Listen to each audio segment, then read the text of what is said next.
High বন্ধুরা, আজ তো শিবরাত্রি আর আমি এখন মালা করতে বসেছি। এই যে তো ঘরের ঠাকুরের জন্য ছোট করে করেছি, তো আর একটা করবো বড় দেখে। তো এটা হলো আকন্দ ফুলের মালা, দেখবে এসো তোমরা। তো গতকালে গাছ থেকে সব তুলেছি। এই যে আকন্দ ফুলের মালা করছে একটা মহাদেবের জন্য, ঘরের মহাদেবের জন্য। এই যে ছোট করে, আর এই ফুলটা দেখো ফুটেছে কি সুন্দর দেখো। তো আর একটা করবো, একটু বড় দেখে করব এবারে।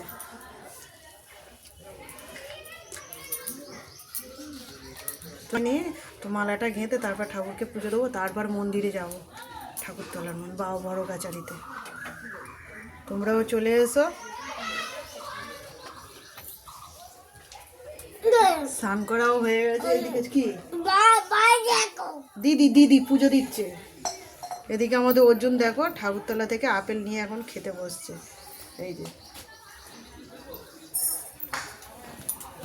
ঠিক আছে।